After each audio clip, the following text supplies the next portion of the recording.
Ça y est, le domaine de Cers vit au rythme du cheval jusqu'à dimanche, avec 2 rendez-vous incontournables. D'abord, le concours d'attelage à un cheval. C'est la seule compétition officielle internationale de cette discipline en France cette année.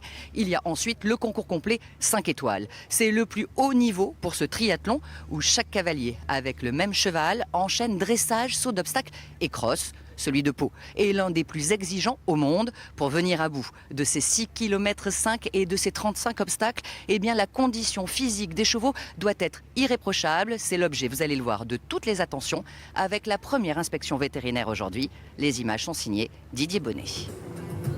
Bon. Robe brillante, crin natté, cuir graissé et tenue de l'équipe de France. Tolchik Dulevant et Rémi Pillot sont sur leur 31. Ça fait partie du protocole. Dire premier contact avec le jury est toujours important, surtout sur les mauvaises. Donc on présente les chevaux sous leurs meilleurs atouts. Alors on fait des tresses, on essaie de les soigner, les lustrer, les donner une image tout à fait agréable du cheval. Cette inspection vétérinaire est obligatoire et elle commence par un contrôle d'identité.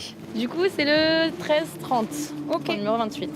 Tous les chevaux ont une puce électronique qui est enregistrée dans leur passeport et donc on vérifie que le cheval qui nous est présenté est bien celui qui correspond au passeport et au cheval qui est engagé dans l'épreuve. Les couples défilent ensuite devant un jury et 2 vétérinaires qui contrôlent plusieurs paramètres.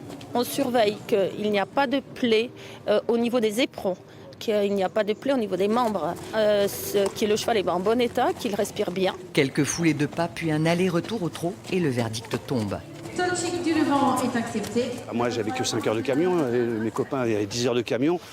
Le lendemain matin, on les marche avant, mais bon, voilà, un cheval un peu raide, un peu si. Et là, effectivement, si le cheval présente la moindre irrégularité ou raideur, le jury ne prend aucun risque, il écarte le cheval. Aujourd'hui, cela s'est bien passé pour tous les concurrents, mais l'inspection sera renouvelée. Après le cross, donc le lendemain matin, une deuxième visite vétérinaire est en route de façon à voir si les chevaux ne sont pas blessés et peuvent continuer les épreuves de CSO. C'est un athlète de haut niveau et il doit terminer en pleine forme. Une condition sine qua non, ainsi chaque année, certains chevaux se voient refuser par les vétérinaires leur participation à la dernière épreuve de saut d'obstacle.